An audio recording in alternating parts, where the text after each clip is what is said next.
What's up guys, and welcome back to another episode of the RTG career mode. It is episode number 25, returns today with a brand new season as our fourth year at Home Park gets underway and our second year in the Premier League after surviving last season, where for the summer transfer window we will have a budget of, wait for it, what, 20, what, that's less than last year, 22 million. Body's supposed to go up, not down. Where's the money gone? Well, in which case, let's redevelop the stadium. Let's say that's where the money's gone. Ground improvements. We're playing at a single-tiered stadium all the way around with the corners filled in. And I would say, realistically, the next stadium to move to, I don't like stands that don't have roofs in England. So let's move to this one here. Extra 5,000 seats. And that's going to see two of the stands on the sides. The grandstand and the one opposite will have two tiers now. And the stands behind the goal will remain single tier, but the corners are still filled in. Realistically, I'd say this is the next stadium. So, yep, stadium improvements. That's where the money's gone. Stadium improvement. So, quick look at the team for Season 4. And as you can see, there's no doubt about it. If we do want to take the next step for next season, we'll need an increase in quality. The only problem is we won't be able to afford to buy anyone decent like Fernandes last season with our small transfer budget. So, I need to cross my fingers and touch that wood that we are going to find some decent free agents available. We do have the returning Bar to keep our eyes on. That's that Togolese winger that was out on loan in Portugal. Very decent indeed, but that's where I'll be looking to improve our team for this season, on the flanks. I think last season we didn't get a single goal, not a single goal out of Whittaker or Torok combined, our starting inside forward duo. So for the new season, there's no doubt about it. Not much money to work with, but we're looking to spend the bulk of that, if not all of it, on at least one class inside forward on the flank. I am debating the possibility of actually moving Mumba up and then bringing in a new left back with Lamptey on the other side. That's something I'll consider, but otherwise it will be bringing in a new inside forward on the flank. Oh, Ginting's come back with potential to be special. Yes, please.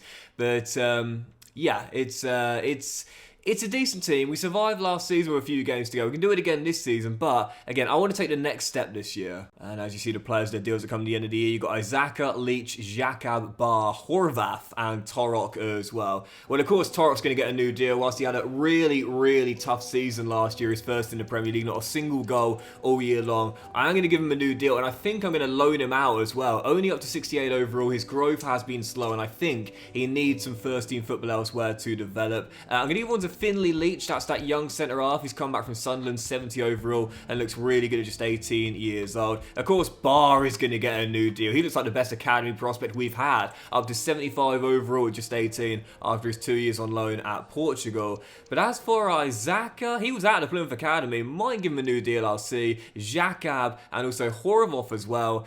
Not too sure about those three. I might let them all go on freeze come the end of the season. Right, well, it's that time once again. Free agent hunting. I'm off free agent hunting. Oh boy, here I go freebie hunting again. And as we often say, when you're doing your scouting and you find a player available on a free transfer, don't wait until the full scout report, because the chance is some other club is going to snap him up before you get the chance to do so. Bring him in as soon as possible, and that's what we're going to do with Raksaki. Yep, the Palace youngster out on loan at Sheffield United right now, but after coming back to Selhurst Park in the save, released by Glasner. But we know this guy's got tremendous pace, agility and balance, and to end product too. I'm bringing him in on a free. Raksaki, my first signing. Yeah, I'm a fan of this kid. He's pacey, he's agile, he's got good quick feet, and if he can develop an end product, he's going to be a menace for opposition left backs for many years to come on that right hand side. That's where he'll be playing for us in that Morgan Whittaker role, with our number 10 still down with the ACL. I needed a replacement. I've got one straight away. Buzzing with this free transfer. So coming in on a 5-year, 25 grand a week deal. Welcome to Home Park. Jesarun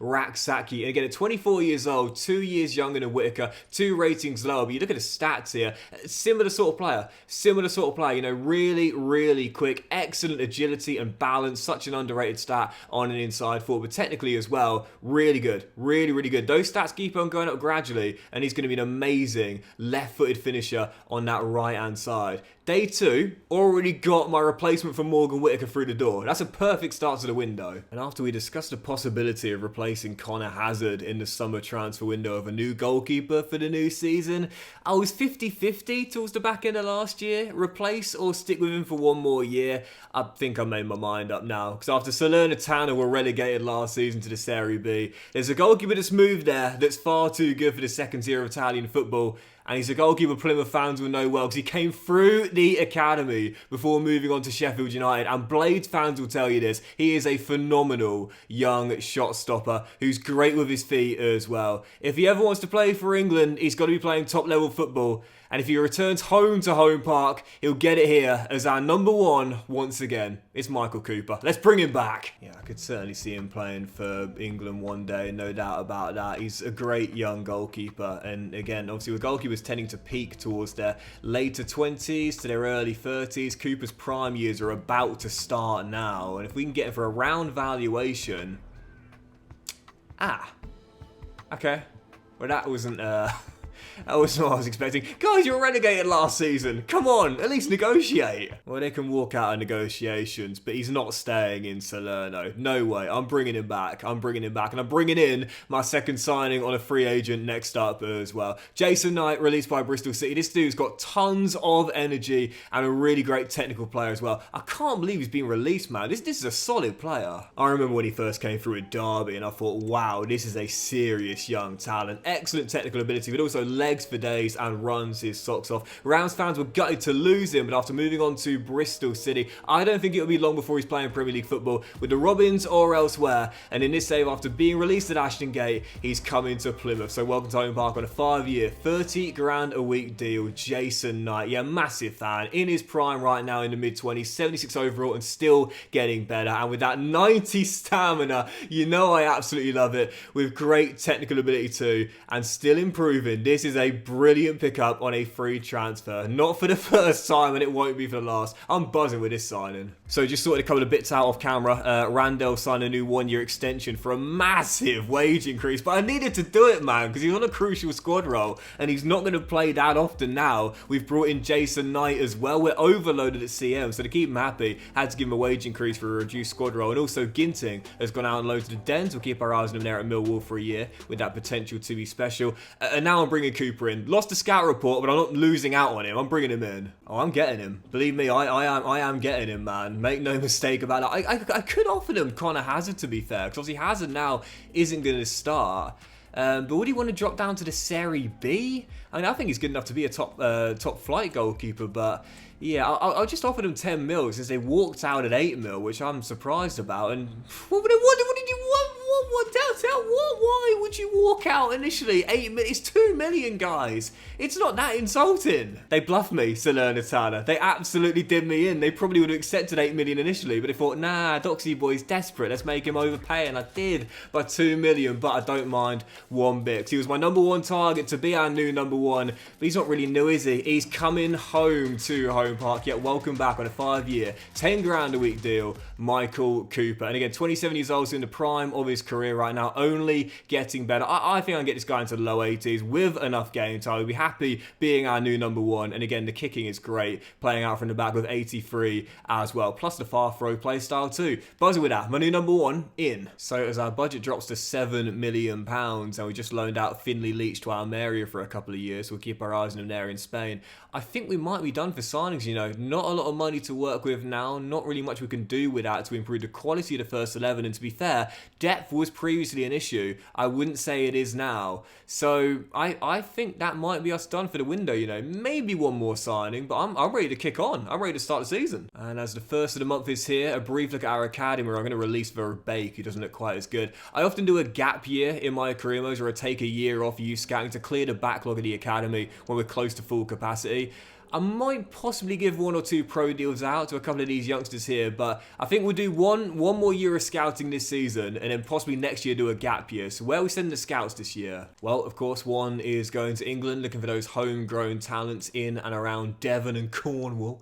So let's look for some decent young players. Last year we looked for a striker. Let's look for some midfielders this year. Let's go right through the spine of the team and see what we can find this year from England. As for the other 2 scouts, we've gone to every continent on the planet now. So without being, well, not Antarctica, but I mean, you can't scout Antarctica. Why did I even just say that? What? Oh, yeah, I haven't been to Antarctica. Yeah, I don't think many people have, mate. What am I talking about? But I'll tell you what, though, we got some great talent from Indonesia. I was really impressed with what we picked up there. So let's go to Southeast Asia once again. And let's go to, I think Cambodia would be kind of cool. Cambodia seems quite a cool country. Let's go Cambodia. See what we can find this year from Cambodia. Hopefully, some good talent that we found from Indonesia. Looking for a playmaker or a winger from Cambodia. Haven't scouted Antarctica yet. Really, Docs? Didn't you scout him back in FIFA 14? Don't you remember that penguin you picked up? He was a class box-to-box, mate. Right, let's go to, do you know, I was pretty disappointed with Suriname last year, so let's go back once again to South America, one of the northern countries in South America. There's only 3 new ones this year, Guyana, Suriname, and Trinidad and Tobago. I'm pretty sure I did Trinidad back in the Ipswich Creamers. Let's go Guyana, so that way I've scouted all 3 of the new ones, and hopefully we'll do a little bit better than our mission in Suriname last year. Let's look for a, do you know what, right now we're looking for a centre-half, aren't we? So let's go for a centre-half or possibly a defensive midfielder.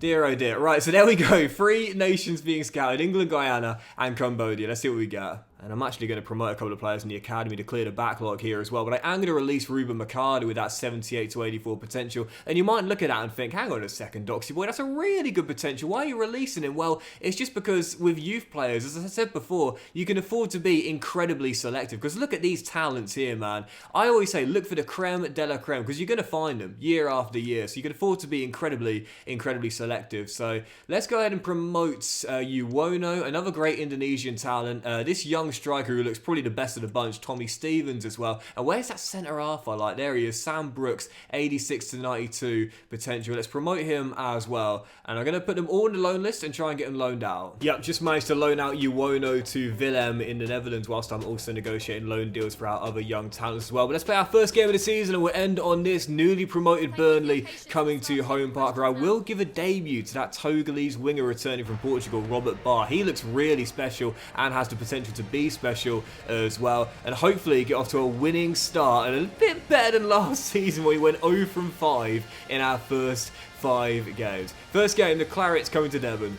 Come on, the Pilgrims. 0 from 5, without a shadow of a doubt, my worst ever start to a season. Not just in the Premier League, not just as a newly promoted side, but of all time. 0 from 5. Didn't even score in those first 5 games. It couldn't have been more of a nightmare had we eaten loads of cheese the night before. It was terrible. Absolutely terrible. If no one gets that reference, apparently eating cheese before bed makes you have nightmares. I don't know if that's true. I don't know. But anyway, still, as we say, always a chance to turn the tide. Terrible start, we survived. Most important thing, but to start the season off, I want a better start. Kante denied by James Trafford. Burnley all clear. That was a painfully dull goalless draw to start the season. We're definitely not ending on that. We're doing at least one more. And as I've just loaned out 4 more academy players, hard to keep track of them all, really. I wish there was like a loan sort of tab, if you will. You can see all the players out on loan in one group. But anyway, Stevens to Cosenza. Brooks has gone to Sirius. Torok's gone to Coventry. That's a great move. And that Tongan fullback is off to Swansea for a couple of years as well. Let's play the following game. This will be our final one. Spurs away in North London for our first goals and win of the season, and our first scalp against a top 6 team, and I feel confident as well we could do it. Let's get that win against Postecoglou's side. Come on, the Pilgrims. Last season, our record against the traditional Big 6 was played 12, lost 9, 1-0, drew 3. And 2 of those 3 actually came in the final 2 games of the season. One against Manchester United and one at this ground away against Spurs as well.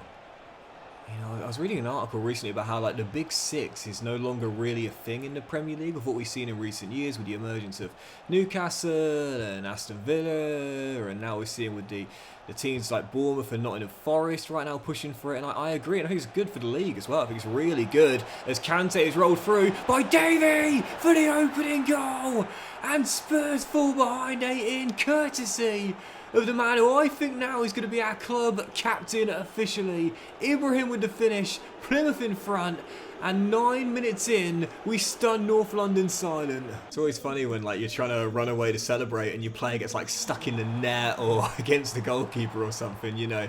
But even so, oh, what a save, Michael Cooper, but a rebound turned in by Okafor. The lead lasts no longer than 3 in-game minutes and Spurs equalise instantly. Great stop initially, but a rebound turned in. And man, oh man, oh man. We're not going to get many chances to win away against a big club, so when we take a lead, got to defend it for at least 5 minutes. Can even last that long. Still, at least we get a better game to end on than that Burnley clash, which was awful. As Noah Okafor goes down the left-hand side. He's already got one. Now he's looking to set up the second. Turns away from Albie Blackburn. Gets inside and does get the assist. Matt O'Reilly with the finish. Spurs flip the script and lead. Albie Blackburn just got absolutely done in there. That was more embarrassing than my transfer negotiations with Salernitana. As Matt O'Reilly sends it down the left-hand side. There is Kulusevski. Spurs are in the mood now. They're in the mood now. That's the secret, man. Get him a goal down, not a goal up. Okafor with the finish, 3-1. Yeah, see, Angie's got it all wrong. Angie's got it all wrong. Took the lead against Leicester on the weekend and then completely capitulated. What he needed to do was concede the first goal. Fernandes, Kante, great footwork. And a great save by Vicario. What a first half this has been. 4 goals. It could be like 6-5, man. It's been chance after chance. And there's still more goals in it. There's no doubt about it. You know, Mendes' pass cut out. And Morgan, on his first game back from the ACL, gets a goal. It's 3-2, 8 minutes to go. Can we find a leveller? So glad I didn't end on that Burnley game. Really awesome clash to end on here. But here's Kulusevski, and this will be the dagger. He's rolled it back. Javi Guerra's shot off the line by Albie Blackburn. And hold on a second. Hold on.